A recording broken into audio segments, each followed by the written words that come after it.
Okay, was that public comment for the record? I did forward it to Sue, so Mayor she and can include it in council, the you are minutes. now live. Okay, good evening, everybody. Welcome to our city council meeting for May 12th. James, I still see your picture up there, so I don't know if you've still got control of the screen here. Can everybody see me? Or We can, you see me talking? yes. Okay, all right. Okay, so welcome everybody. Let's start with call to order and the roll call of the members of the City Council. Madam City Clerk, Thank you, Mr. Mayor. Mayor John Caposcia, here. Mayor Pro-Tem Rochelle Arizmendi, Present. Councilmember Jean Goss, Here. Councilmember John Harabedian. Here. Mr. Mayor, you have a quorum and may conduct city business. Okay, Councilmember Jean Goss is going to lead us on the Pledge of Allegiance and Inspiration. So Okay, everybody, let's all mute, rise. please. Okay. Place your hand over your heart. Begin. I pledge allegiance to the flag of the United States of America and to the republic for which it stands, one nation, under God, indivisible, with liberty and justice for all. Okay, we can all be seated. I don't have any prepared remarks tonight as an inspiration, but I thought maybe I would ad lib it a little bit from my experiences for the last 8 weeks or so, walking through our fair city with my wife. I think it's become kind of a common denominator experience for most of us to get out and walk. And gosh, with all the all the bad news that's out there and the knowledge of all the suffering and pain that's out there, it's easy to get demoralized. But you get out after about 10 minutes in this city, and just about any direction you walk, and that starts to wash away. We like to take different routes, but our principal route is we like to go from where we're at in Ramona. We'll go all the way down the kind of the southeast side of the city and come back up to the Pony Field, cut across up Laurel or up Grandview, and then come back Grandview and all the way back down either Sunnyside or Lima. It's about an hour walk. And we do different variations of that. So we see a lot of the neighborhoods in our city. And I want to thank everybody in the city for doing such a beautiful job of landscaping, particularly putting out roses. I'm kind of an amateur rosarian. I've been at that for a lot of years. Every now and then I get it right, but boy, I tell you, I see some amazing roses in the city. And this is the time of year. May is the time of year. If you want to see some beautiful roses, just get out. Just about every block, somebody's got a beautiful rose garden. It's really something. We also, my wife and I've also discovered a rabbit, and possibly his wife, we're not sure. 2 days before Easter, we actually discovered this big cottontail. I'm not going to divulge where he's at because I don't want to risk him. But virtually every time we go out, we see him in the same spot, sometimes accompanied by his friend. And all kinds of other wildlife, lots of deer. When we go by the settling basins, we've seen a lot of deer in there recently. Late in the afternoon, when you're looking at the mountains, you see that sun coming in at a low angle from the west, and it changes the shade picture. And with the clean air we've been enjoying for the last couple of months, it just amazes me. So I just wanted to point that out, that we're all out there doing that, and it is a tremendous, tremendous blessing to live in this city and to have that literally outside your door, especially when such awful things are going on that we also are aware of. So I want to commend my fellow Sierra Madreans on this beautiful city that they've helped to create, and that's my words, Mr. Mayor. Okay, thank you, Councilmember Goss. Okay, next on the agenda is approval of the meeting agenda. Does anybody have any suggested changes to the agenda? I'll move for approval. Second. Okay, Madam City Clerk, if you would mind taking the vote. Thank you. Mayor John Caposcia, Yes. Mayor Pro-Tem Rochelle Arizmendi, Aye. Councilmember Jean Goss, Aye. Councilmember John Harabedian. Aye. The motion to approve the agenda as presented was passed by a unanimous vote. Okay, thank you. Next is approval of the meeting minutes. Any changes to the minutes?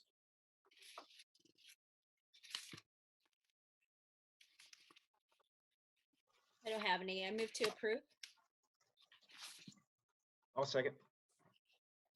Okay, Madam City Clerk, if you can take the, Mayor John Caposha, yes.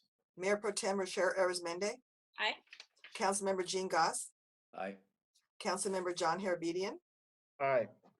The motion to approve the minutes of the regular council meeting of April 28th, 2020 as presented was passed by unanimous vote.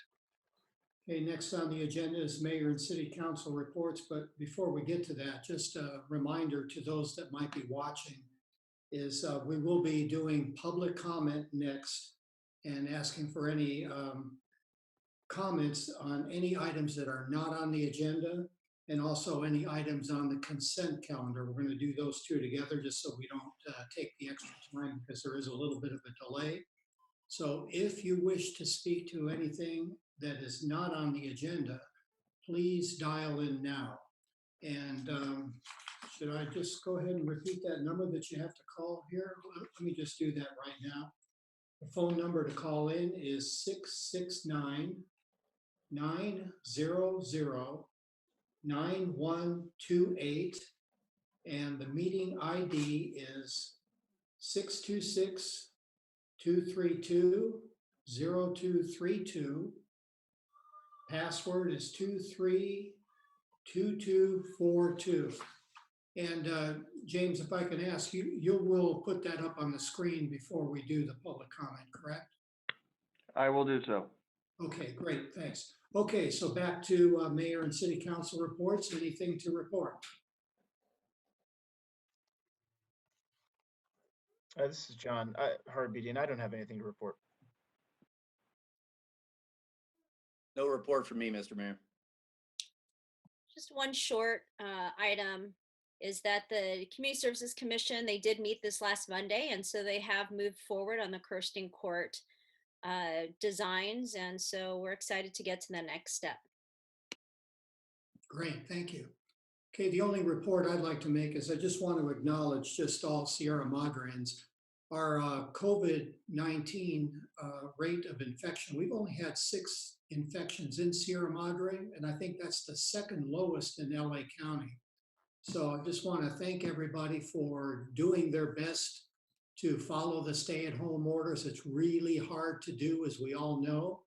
But, you know, as Councilmember Goss saying, there's so many people out walking, and I see the social distancing and people don't cross each other on the street and everybody's friendly as they go by, and a lot of people wearing masks, even though that's not required. But I think this is really helpful in keeping Sierra Madre safe. And very soon we'll be opening up more and more businesses here. So don't let up, just keep up the good work and do what you can to keep everybody safe.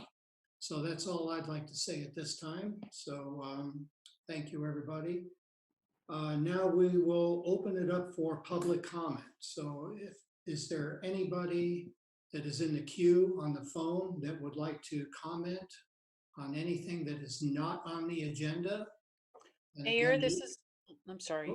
Go ahead. This is Laura Aguilar. There was one public comment that was sent via email and city staff received it from Mr. Edward Ungru. City staff responded and acknowledged his email. Okay, has that been forwarded to the council? The email was forwarded to the city clerk for filing, and there were a number of questions that staff was able to address. So they were all questions. It wasn't any comment per se. Correct. There were questions on how to proceed with the current status. Okay, I do think it's appropriate to forward it to the council as Yes, well. we will. I'll do that. Okay, thank you. Mayor, we also have one person in queue online to give public comment right now. Okay, well, let's let them in.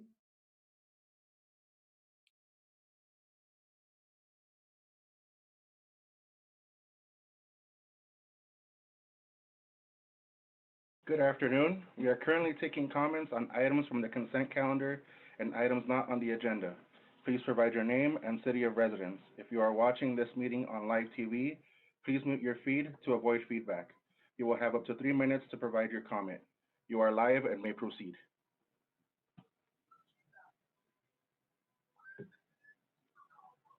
Hello, caller. Yes, this is Edward Ungrue. I own Sierra Fusion. Have you already reviewed my email into the city?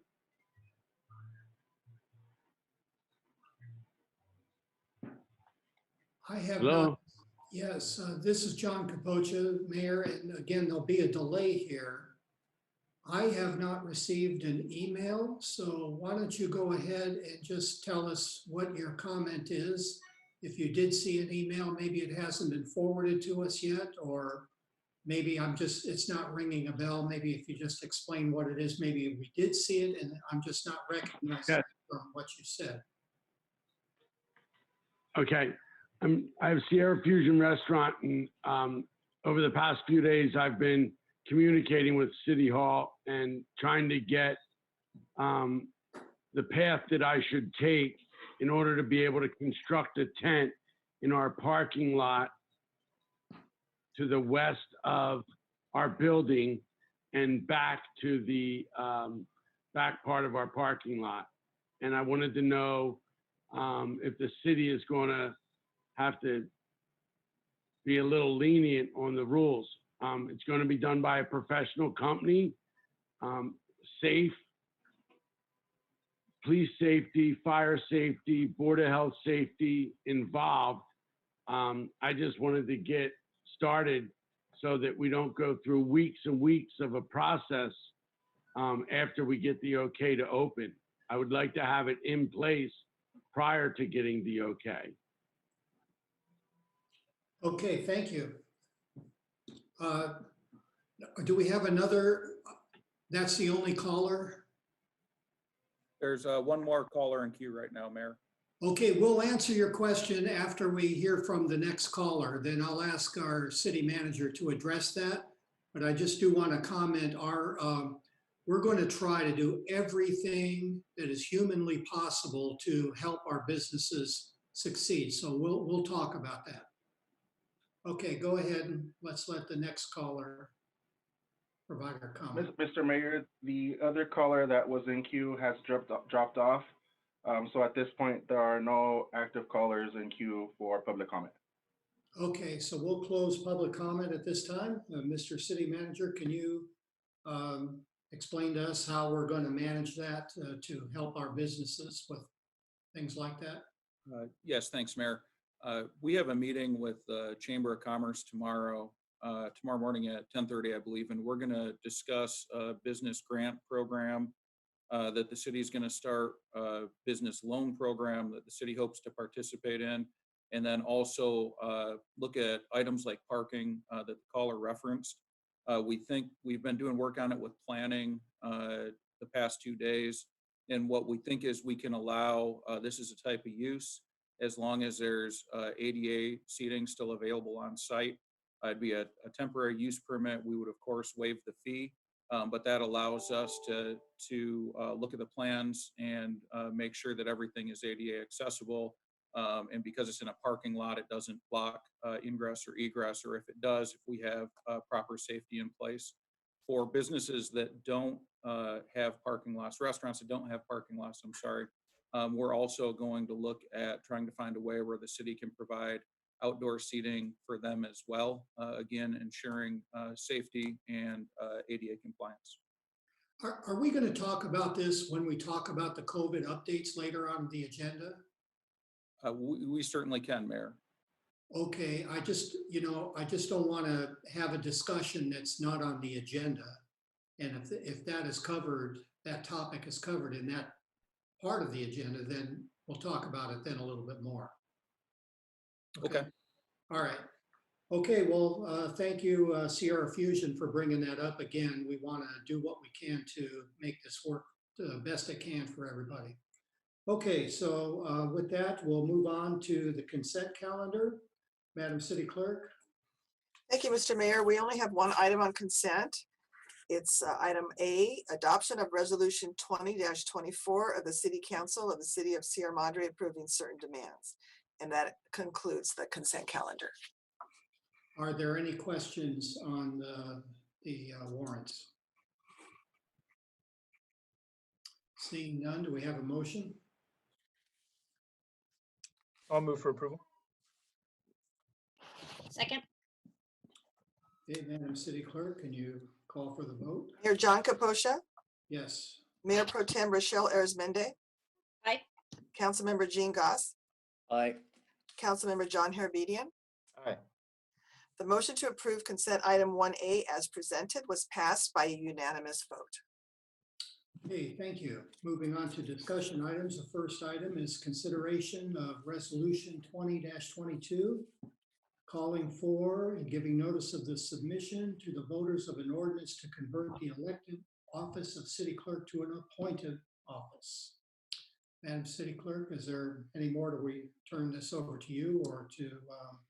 Mayor, this will be the deputy city attorney. Okay, great. All right, good evening, everyone. So to begin with, let me explain. Every city is required by law to have a city council elected, as well as a city treasurer, a city clerk, a city chief of police, and a fire chief. So of these positions, the only one that has to be elected is the city council. But by default, all of those positions are elected unless the city decides to make those positions appointed. So it's the trend currently. I believe there's about 60% of cities in California have appointed city clerks now. That transition has happened in part because the office of city clerk has become increasingly, it has demanded increasingly more technical skill and knowledge. So for example, when this law was created in the early 1900s, there was no Public Records Act, there was no Political Reform Act, and other state laws that have been since created, including the Brown Act. And so as a result, city clerks no longer just perform those ceremonial functions and the taking of the minutes and calling of the roll call, but they also have to be knowledgeable about all these other functions as well. Currently, we have Laura Aguilar that performs those administrative functions, and city clerk Sue Spears performs the ceremonial functions. So if we were to adopt this resolution today, we'd place on the ballot the question for the voters to determine whether or not they want to make the office of city clerk an appointed position as opposed to an elected position. That's all, Mayor. Okay, thank you. Are there any questions for our Assistant City Attorney?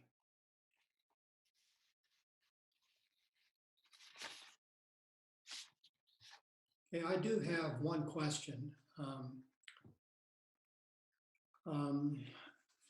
I think the resolution is drafted that the city council would appoint the city clerk if we were to go through with this. And then my understanding is then we could then delegate that responsibility to the city manager. Is that the way this is drafted? Oh, that's correct, Mayor. Okay, so how would we do that then? When we say it passes, do we immediately then have this on our agenda as a city council to decide how we want to do that? That'd be So in November, if the voters vote to approve to have the city clerk's office be appointed rather than elective, in that case, the ordinance that's attached to that resolution will need to be adopted by the city council at their next regular meeting. And then at that same meeting, if you'd like, you can adopt a resolution that authorizes the city manager to appoint any city clerk. okay, so we would have to have that resolution prepared for that particular meeting, meaning we would have to discuss it at some point to decide if that's how we wanted to do it, right? Correct. Okay, so that's, I guess we'll have to, that's a long ways off, but I guess we'll have to put that on the agenda to just make that decision. Okay, that's the only question I have. So no other questions? With that, I'll open it up to public comment. Do we have anybody on the telephone bridge waiting to make a public comment?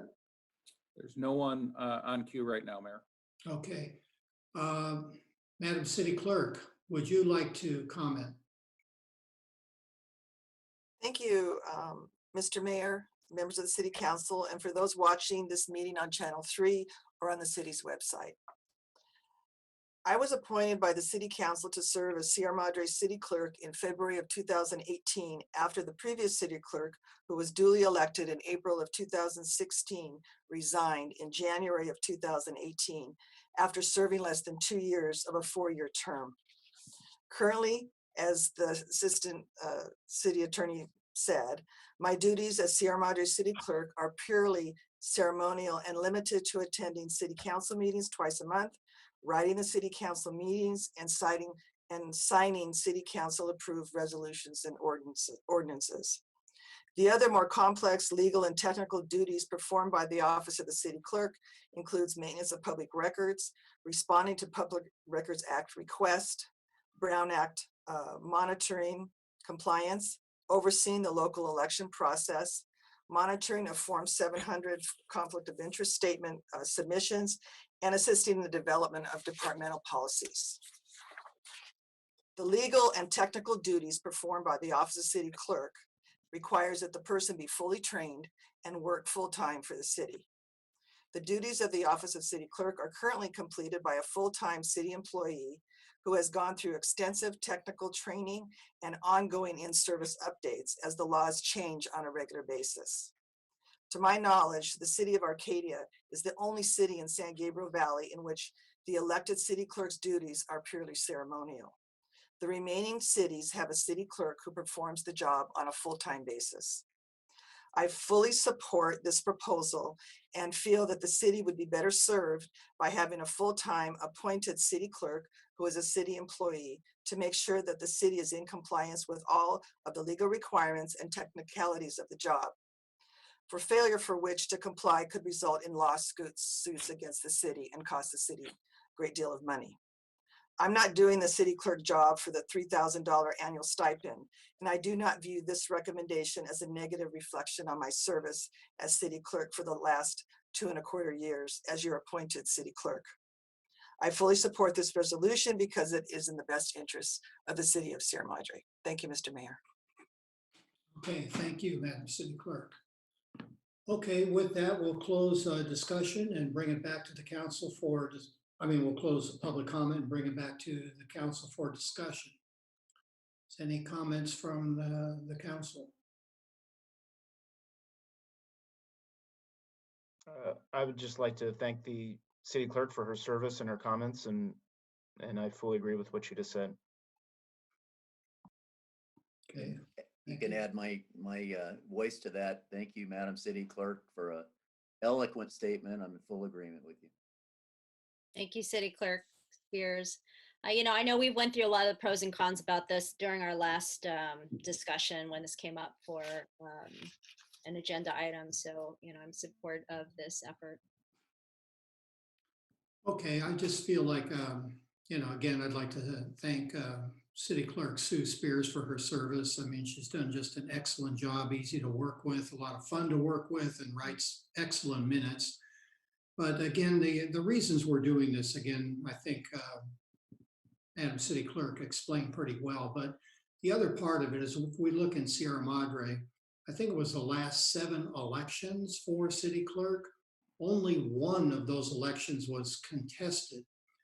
So to me, not having a contested election from time to time, it really isn't necessarily representative of the voters and their wishes when nobody wants to run for city clerk because it's expensive to run unless you just file and let things be. But if you are actually out there campaigning, it's a pretty time-consuming and expensive proposition.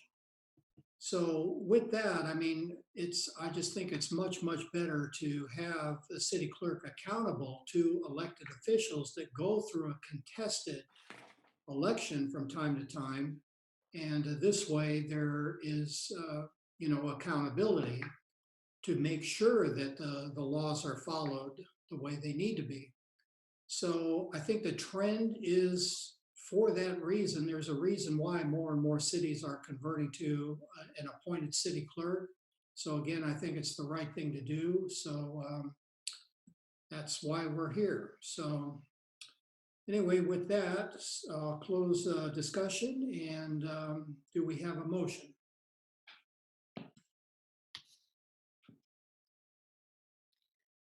I move to approve the consideration of ballot measure to convert the elected city clerk position to an appointed city clerk position. I'll second it. Okay, Madam City Clerk, if you can call for the vote.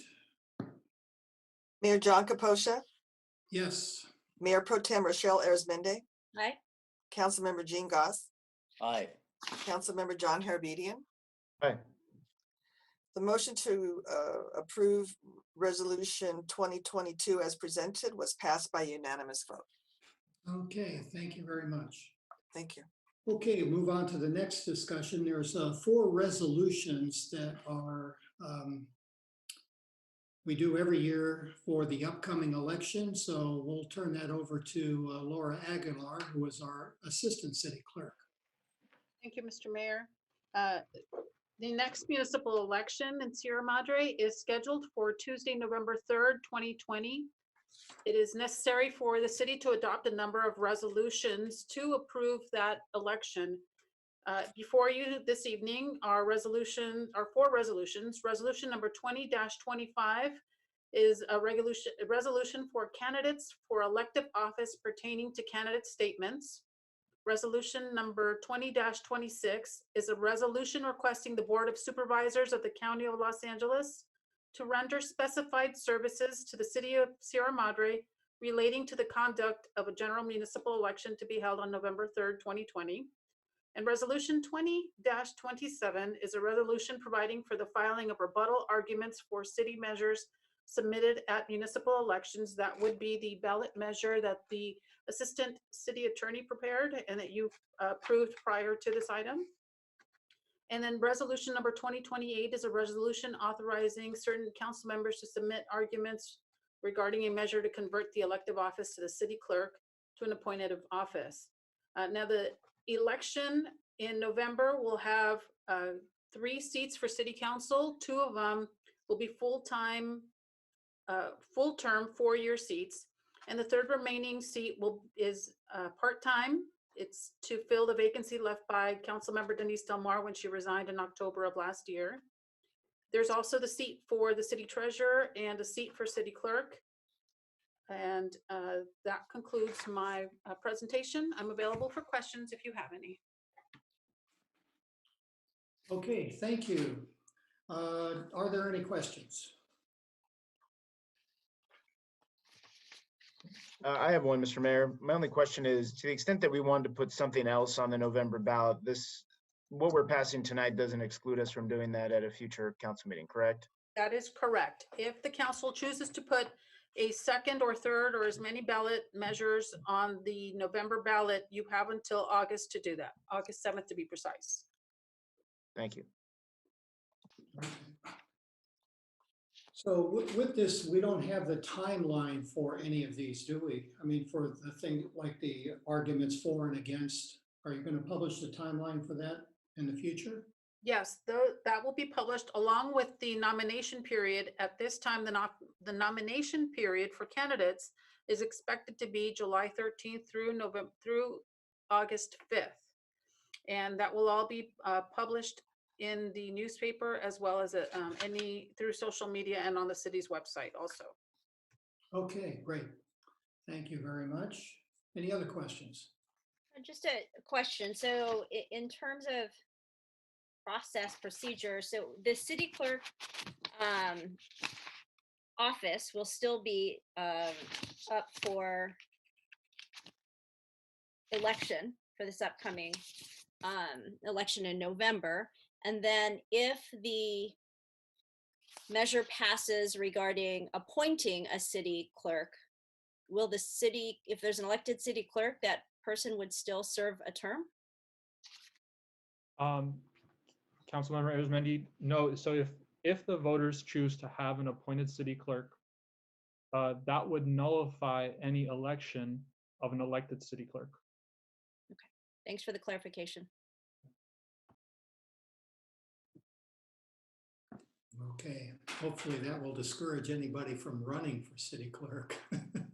That would be a little uncomfortable to have somebody run and win and then have it invalidated. But, okay, so, no other questions. I will open it for public discussion or public comment. Is anybody in the queue that would like to comment on this? There's no one in queue right now, Mayor. Okay, we'll wait just a second here and just see if anybody calls in.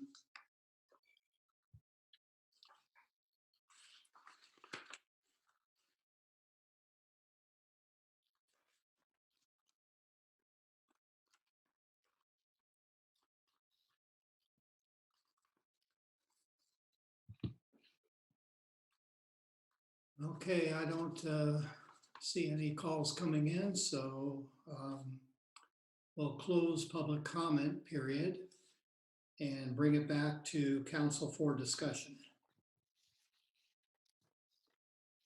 Is there any discussion?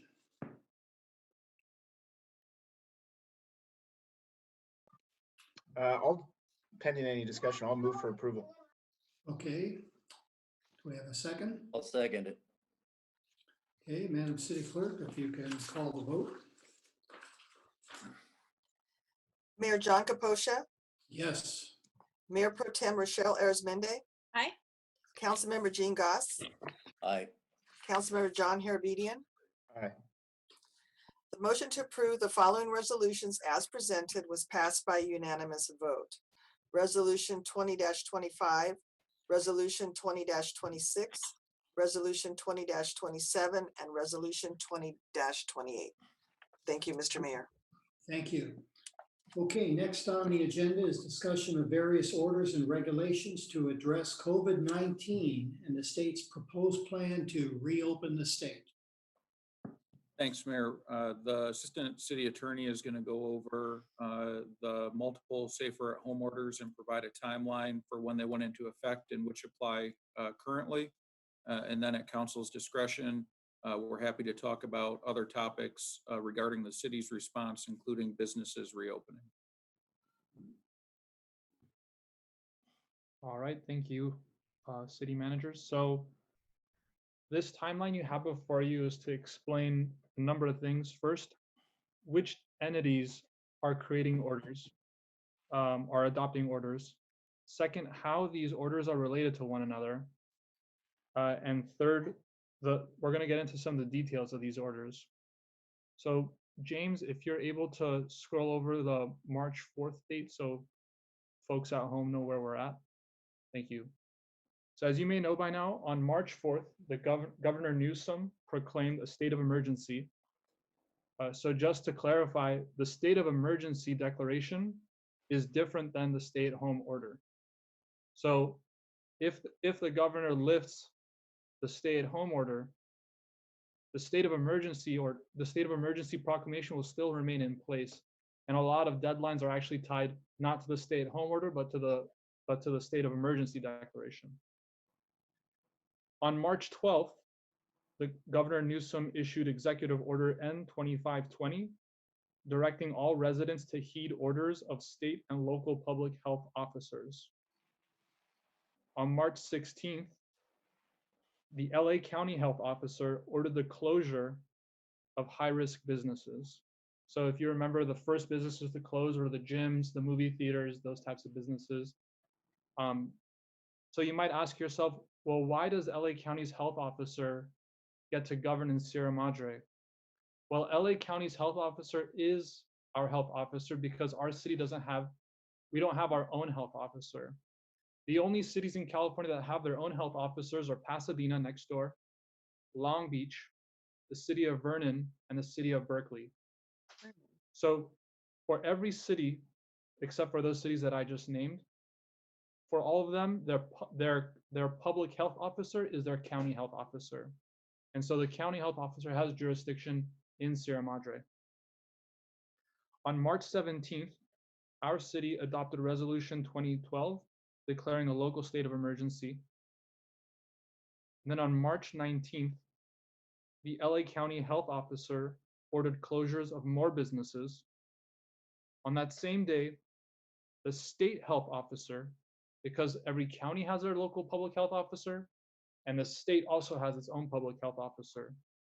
So on March 19th, the state public health officer also issued an order, and that was the stay-at-home order that we all know. So to clarify, the governor never ordered the stay-at-home order. The governor doesn't do that because that's a public health issue. It's the state public health officer that issued the stay-at-home order, and then the governor said in his, and so that same day, Governor Newsom issued Executive Order N3320, directing all residents to heed the stay-at-home order. On March 21st, LA County's health officer issued its own safer-at-home order, and that was to make sure it aligns with the state's stay-at-home order. On March 24th, Sierra Madre adopted Resolution number 2014 to protect residential and commercial tenants from eviction. On March 27th, LA County's health officer issued closures of public beaches and trails. On April 10th, LA County's health officer amended the safer-at-home order to provide greater detail. And so if you can think about it for a moment, think about the state order as the floor.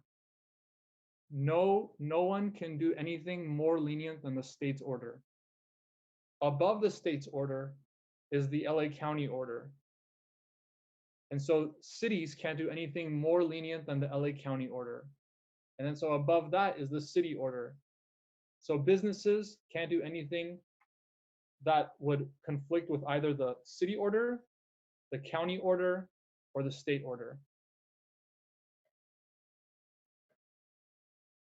So on April 14th, the state public health officer published California's pandemic roadmap.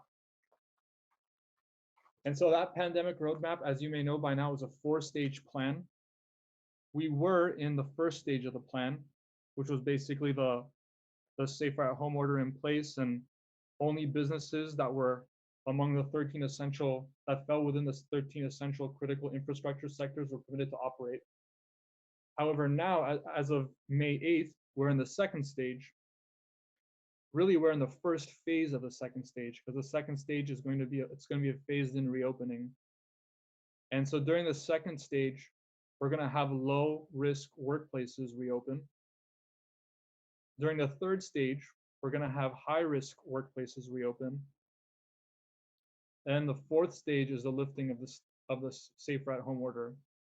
So remember, that's not the lifting of the emergency declaration. That's just the lifting of the stay-at-home order.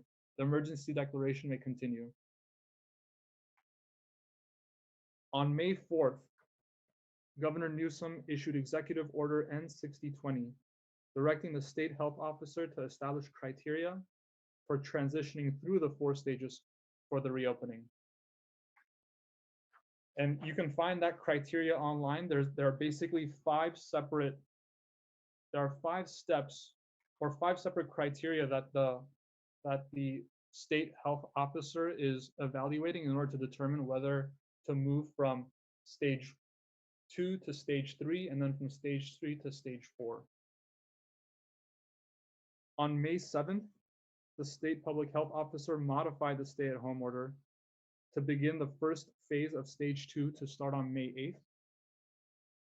And on May 8th, LA County's public health officer amended the safer-at-home order to allow for the reopening of certain businesses in line with what the state has done.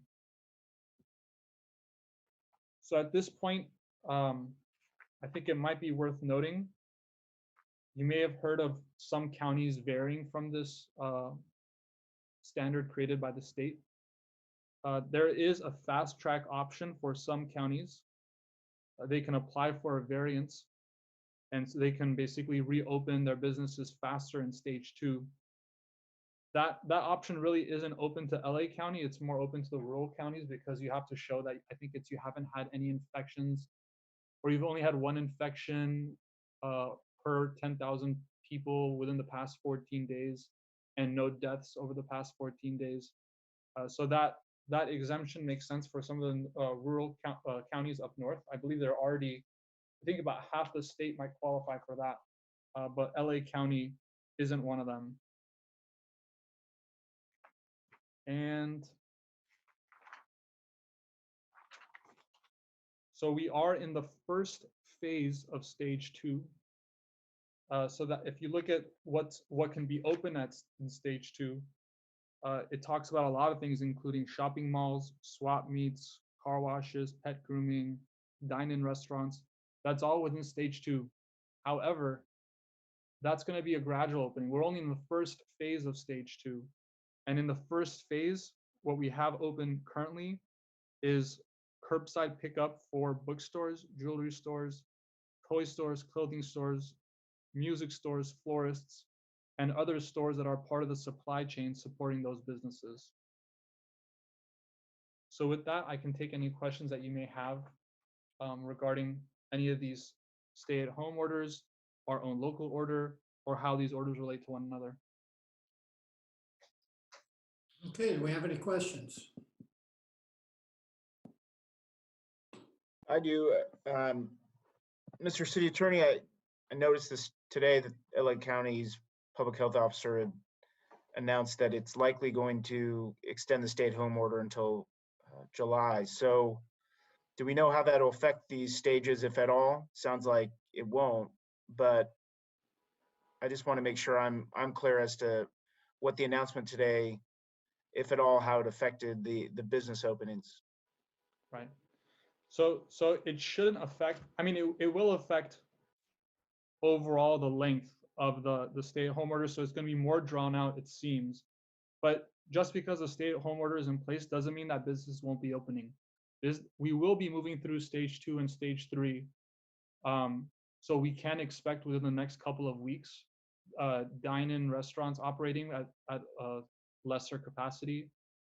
Within a couple of weeks, probably sometime in June, we can expect the opening of more high-risk businesses like gyms and such, and movie theaters.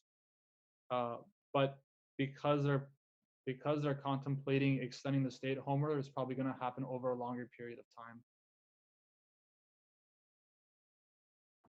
Channel 7 is reporting right now they're going probably extend it into August for 90 days, apparently. You know, you probably don't have the knowledge of this, Mr. Assistant Attorney, but my question is this. When we have business, and I get this from people when I'm out in town walking around, from my neighbors, is that they have a hard time, and this is just what's out there. I mean, I'm not saying that the general public is unhappy with the situation. I don't know how it's divided up. It's become politicized. It's become ridiculous. But the truth is that lots of people don't understand how I can walk into Arnold's, and I'm happy to do it, and I can get any one of a number of items there, and then I can't walk into other stores where I would see the same things. And it seems that businesses out there, maybe not as many in Sierra Madre, but a lot of Sierra Madreans shop in, nearby. I'm kind of wondering, who were the experts, or how was this all cooked up? Was this shooting from the hip, or was there some kind of actual logic to all this? So some of it seems rather illogical to me. So you're right. Some businesses remain closed while others remain open. That's all based on what sector they fall into. So I encourage folks to visit the COVID-19 website. I believe it's, let's see here, I have it pulled up. So if you visit covid19.ca.gov and you scroll down, there should be a section that says, let's see. There's a section on here regarding the transition or the reopening for California. And if you click on that link, it'll provide you about, I think it's about 19 different sector or 18 different sectors that will open, but they have their own guidelines that they need to follow before they open. And they have different timelines. So really it depends on into what sector that business falls under. That's what determines whether it's open or not. So follow up. So it is true then that we on the Sierra Madre City Council really have nothing to do with deciding these things. I think some of our citizens think we might have more power, if you want to use that word, than we really do. Would you think that's a fair statement? Yeah, I think that's accurate because the state. So just a reminder for folks at home, the governor is issuing executive orders currently, and he's suspending state laws because of the COVID-19 crisis and to deal with it. At the same time, as a co-equal, the public health officer is issuing orders regulating what businesses can stay open in response to COVID-19. The county officials are also issuing their own orders, and to the extent they issue their own orders, it can't be more lenient than what the state has done, but it can be more restrictive. And same with the city. Whatever the city adopts cannot be more lenient than what the county and the state have adopted, but it can be more restrictive. So at best, what we can do is we can make sure that whatever resolutions we're adopting are as lenient as what the county is adopting. Okay, thank you. Okay, Mayor Pro-Tem Arizmendi, do you have any questions? I don't have any questions. Just a comment. I don't know if you're allowing for that afterwards, after public comment, Mayor. But just, I think what's really important here is understanding the hierarchy of it all.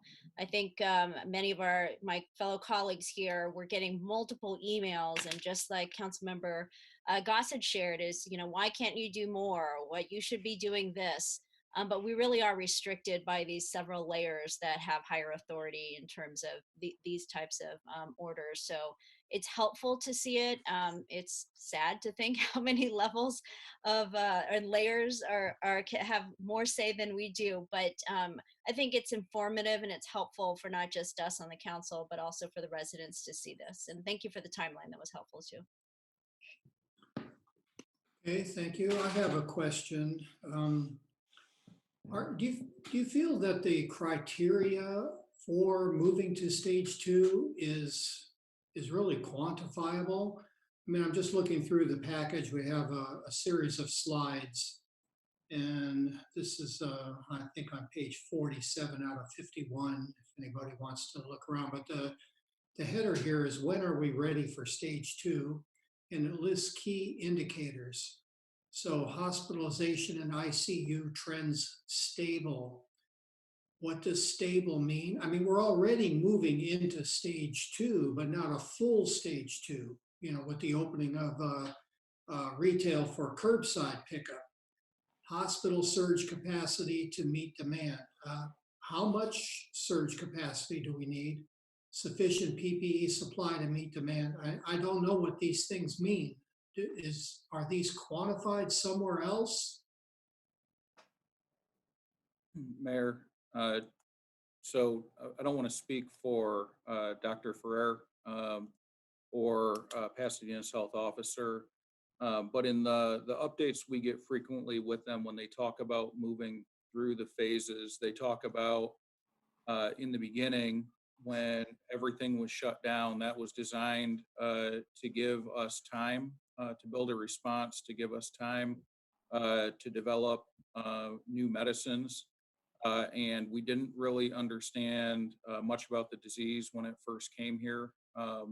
We had a general understanding of how it spread and how contagious it was and the mortality rate. But as we learned more about it, how it spread, as we were able to flatten the curve, as the saying goes, to stop the hospital system from being overrun, that's how they quantified being able to move into the different phases. And they did specifically quantify hospital surge capacity And I believe at one point they were saying that we should be able to have 130% of normal capacity.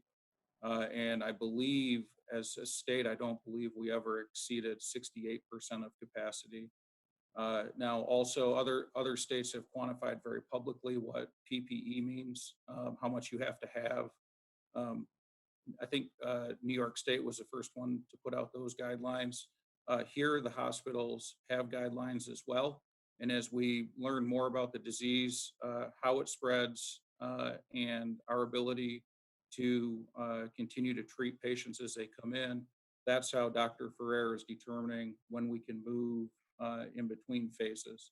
So at the beginning, when you hear the health experts speak about this, we didn't know enough about it. So the response was to turn everything off. And then the more we learned, the idea was to turn it on in phases. So I am not a public health expert, so I'm simply repeating what we hear on the regular calls with LA County and with the state, and when we're lucky to be on with Pasadena as well. But they believe there is a quantifiable basis for when and how we move into each different phase. Yeah, okay, well, back to the slide here. I mean, the last bullet on the page is contact tracing capacity statewide. Certainly we don't have that, but I think it would be helpful to say what that means. I mean, when we say contact tracing, does that mean for every single case, new case, that we are able to put a specialist on that to trace back and then quarantine those people that they may have come in contact with? Is that what it means? If that's what it means, what is the plan to get there? I mean, do we have a timeline like we want? Because I heard the governor say he wanted to hire 100,000 people. Well, what's the goal to get to that 100,000 and have them operational? Is that 2 weeks, 3 weeks, a month, 2 months? And I haven't heard those kinds of details. So to me, I'm just not sure when we're going to be moving. And like I said, we're already moving into stage 2 when we haven't met all these key indicators for stage 2. So it's just like we're going to wake up one morning and we're going to hear there's going to be a change to the statewide modification order to allow more things happening. Is that how we see this? Yes, Mayor, I think that's likely.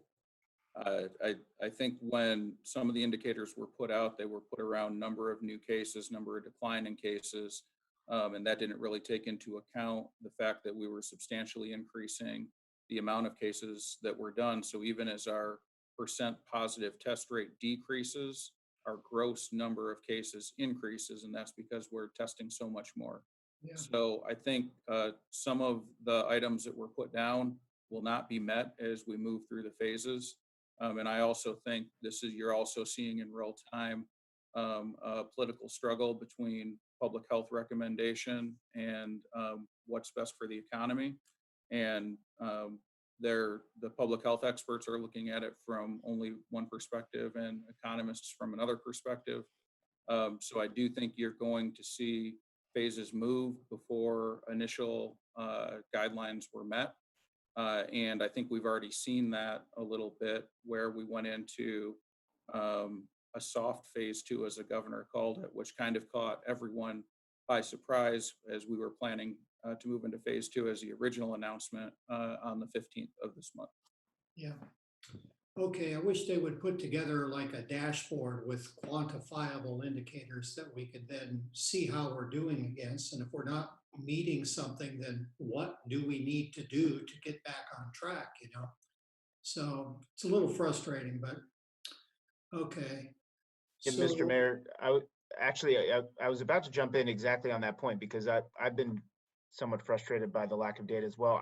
Two websites that I think are somewhat helpful for us and the public is one that I consult is covid19.healthdata.org, which it breaks down all the information by state. It doesn't break it down by county, but you'll see if you go to that website, again, covid19.healthdata.org, it has a lot of this information by state in terms of testing, in terms of hospital and ICU beds and capacity and things of that nature. So it's helpful. There's also an LA County Public Health dashboard, but that really only focuses on infections, deaths, and testing. So there is, to your point, there is a bit of a gap on some of these criteria, especially on, for example, how many ICU beds and emergency room beds, et cetera, do we have in LA County hospitals? I haven't seen any public data. I assume that the local hospitals or a coalition of them is keeping that data, but I can't find anything. So, city manager or city attorney, is there any other resource that you guys have other than those two that I just mentioned? I would encourage folks to go also to the covid19.ca.gov website. That's the state's website. That'll provide the guidelines for the reopening of the state. That also has links to all the state's orders, both the governor's executive orders as well as the state public health officers' safer at home orders. But do they have the real-time data there, though, to the mayor's point about where we are on any of these metrics by, county by county, or no? All I see, they have some data, but it's more statewide. It's not so much county by county. Right. Okay, thanks. One more question I have too. It's related to the caller from Sierra Fusion. Do we have to meet this soft opening of phase 2 where we have curbside pickup? Is there anything in our local ordinances that is restrictive? And what would we need to do to remove that? I mean, I don't know what that looks like. I mean, it could be that somebody wants a little bit more room for dining, maybe in the street in Kirsting Court or things like that, or just other parking lot restrictions that we might have that would be inconsistent with our municipal code to allow a restaurant to do this or that. I don't know what these things might be, but if there's any instances of our ordinances that are in conflict with assisting our businesses on a temporary basis, how could we get past that? Could we do an emergency council meeting and modify our municipal code to allow this to happen quickly? How would we do that? So, Mayor, right now, we think administratively, we have the ability to allow temporary use permits, specifically around the parking issue and the curbside pickup, that we won't have to call a special meeting to modify that. We do have a list of questions in the conversation with the chamber tomorrow. And if something larger comes out, we'd certainly consider calling a special meeting if that's the measure that was necessary. The items we've identified right now, we think administratively we have the ability to relieve regulations, relieve fees, relieve time constraints in line with our COVID-19 response. Okay, great. Thank you. Okay, so any other questions? Mayor, just a quick follow-up to that, Mr. City Manager. So, understanding you're going to get input from the chamber, how soon can we take action? I mean, given that we're already going into early phase 2 and we're going to be expecting, and just like Sierra Fusion owner had shared, you'd want to be prepared for it. Can you take action as soon as possible then? And how would you, timeline for the temporary use permit, would it be along the lines of where the phases are? And how do you foresee that? So with this specific question, Mayor Pro-Tem, on anything that requires a temporary use permit, our goal would to have that approved prior to moving in the phase where it was allowable. That way the businesses don't have to wait on government to review the plans. It's not going to be a lengthy turnaround or timeline. We have to make sure that any changes are safe and they keep ADA compliance in place. But it'll be a very minimal review that will allow restaurants to expand their outdoor seating. With regards to restaurants that don't have parking, that may be a little bit longer as we have to talk about, do we want to take street parking? And if we do, how do we do that safely? But again, we'd like to have that review done before we move into the phase where restaurants are able to have capacity. The grant program that we're going to discuss, we hope to have up and running next week. And the loan program is a little bit more complex because that involves federal department. So we don't have a timeline on that yet. But I think our goal in general is to move ahead of the county and state. So when they give us the authorization, the business is the authorization to move ahead, they'll be ready and they don't have to wait for their local government to play catch up. Great.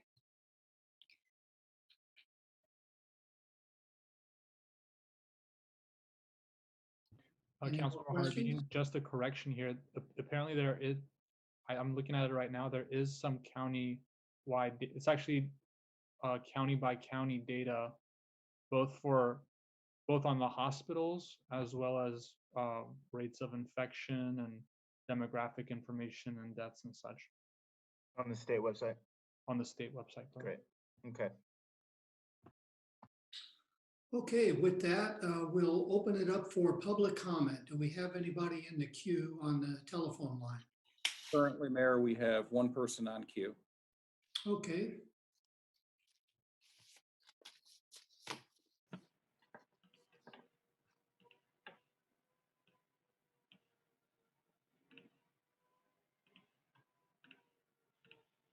Good afternoon. Please provide your name and city of residence. If you are watching this meeting on live TV, please mute your feed to avoid feedback. You will have up to 3 minutes to provide your comment. You are live and you may proceed.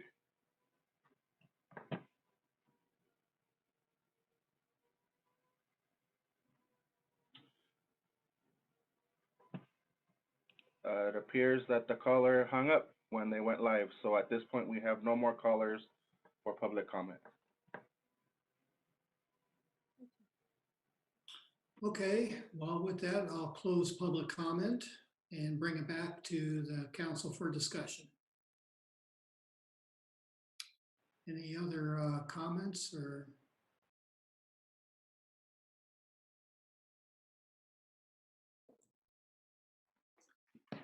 Well, I'll just say, I just appreciate, Mr. City Manager, that you and your staff are moving quickly on this to help our local businesses. And gosh, I just hope that we can do something to help them drive up a little bit more revenue and keep them in business. So I just say often that, the businesses in town are here for the people that live in the town. I mean, we don't get a tremendous amount of sales tax revenue from the business, but vibrant downtown, I think, is part of Sierra Madre, what makes our town so special, that we can go downtown and see our friends and, hang out with our family and just run into people and chat. So just be devastating to have any of our businesses go out of business as a result of this COVID-19. So, with that, I just also encourage everybody to do as much takeout as you possibly can afford, knowing that your situation may not be optimal either financially. But order 1 or 2 extra dinners from our local restaurants when you can, and just be sure to shop at Taylor's and Arnold's and all the other great places we have, and do what you can. So, but anyway, again, Mr. City Manager, thanks for tackling this. And if there are any business owners out there that are listening, please get your feedback to the Chamber of Commerce, and hopefully we can do something to help you. So, any other comments?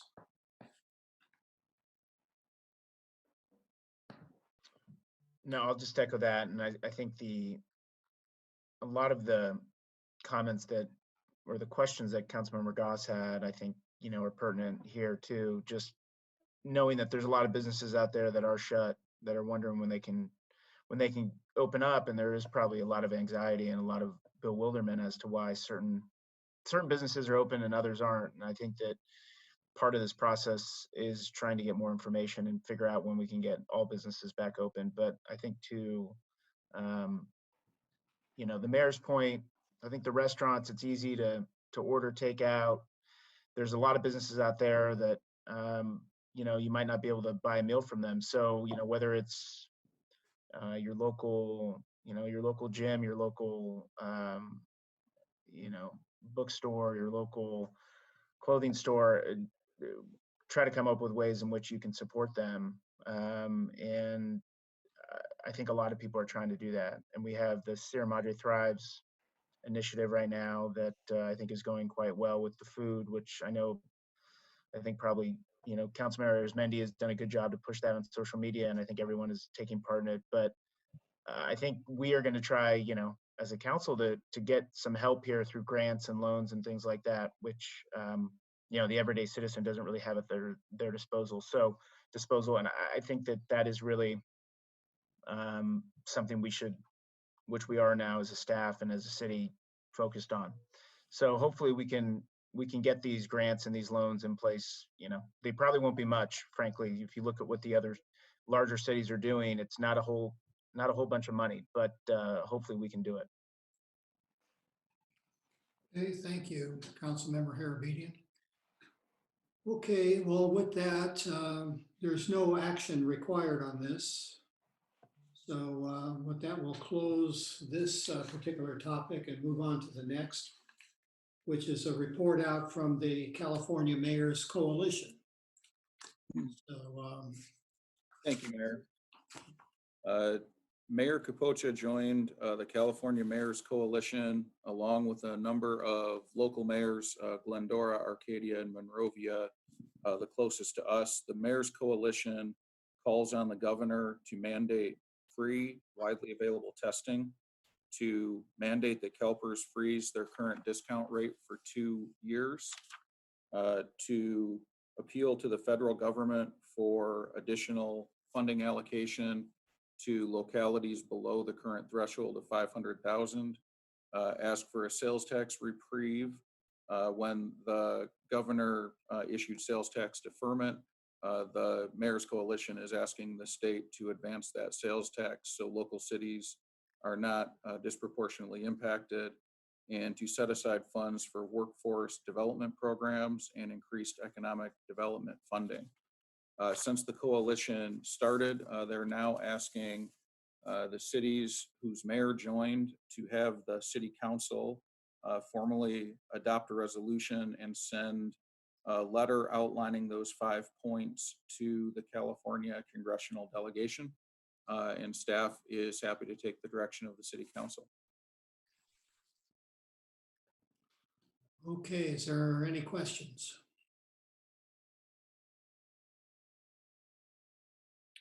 If I can just comment, I think just on the last conference call I was on, there are some members of the coalition here that feel that asking the state for any money is really not going to be productive given their $50 billion deficit that they're projecting, and that the focus should be more directed to the federal government. So I think that's where most of the effort is going to be placed in going forward. But I'll just say my own feeling about this is that it just can't hurt. I think we're getting to they're hearing us. I mean, one of the requests was that the governor meet with members of the coalition. So far, he hasn't done that, but we're keeping the pressure on to do that. I mean, he's meeting with other groups. Why wouldn't he meet with mayors of this 49 cities here in California? So members are optimistic that he will ultimately do that, but we just need to keep beating that drum to make sure that the city's point of view is heard, because a lot of cities are going to be in really big trouble. Again, Sierra Madre, and I thank our city manager again for that, but our finances are going to be hurting, but not nearly as bad as a lot of the cities that are more heavily dependent on the sales tax revenue and hotel tax revenue and various other things. But still, it's really important that the cities get some help, because again, I mean, the first order of business for our cities is public safety. And it would just be tragic if we just had to start laying off firefighters and police because we can't balance our budget. So that's really the whole point of this. And so if you all agree, well, we should open this up for if there's no questions, we should open it up to public comment. Just a quick question, Mayor or City Manager. I was just wondering how much movement has this coalition been able to get? I mean, it sounds like you've been asking to meet with the governor. Have you had an audience with anybody on his team or any other legislators at the state level? Any other coalitions maybe that have been partnering on this effort so it's a more unified voice? Not that I know of, but again, it's just brand new. It just started. We've had 2 meetings, so already some cities have written editorials and just doing things to try to get the attention of a higher level elected officials. So again, I think it's going to help, but I don't think they've really made too much progress so far. Then just, today I received that email from the League of California Cities that is doing a similar effort and trying to rally up to get our voices heard for cities. So I think that would dovetail nicely with this. I don't see these as competing. I think the more groups that are together that are just beating the drum, I think is going to be helpful. So just optimistic that we'll get some help here. I mean, it's really important, and I think if we don't get some help, it's really going to be pretty bad, Mr. Mayor, is there a reason? I mean, I was not studying the list. It seems like there's some cities that haven't signed up for this coalition yet. Is it just because there's been administratively it's hard to get in touch with everyone, or do you have any insight into that? I really don't know. I have not reached out to my peers at all on it. So the leader of this is from Fullerton, and she's just gotten a pretty good response just from basically her effort in reaching out to mayors, but could be just fatigue from too many things that each of the various mayors are dealing with. So, I mean, we also got a letter from Carson asking, to get involved in something there. And I didn't even notice if they're on this. They're taking a different take to go after the LA County and LA City to give some of the money that was granted in the first go round there. And, just talking about that with our city manager, I just did not think that was going to be a productive path there. So I didn't sign on to that, but I don't know if that's where they're putting their focus, or if some of those people that are behind that effort haven't joined this effort. I really don't know. So, yeah, bottom line is Councilman Garabedian, I don't know.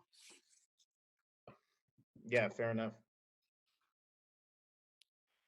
So why don't I just open this for public comment first, and we'll come back to discussion.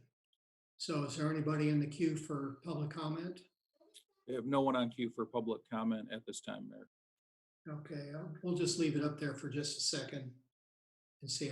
I don't anticipate that anybody's going to join on this one.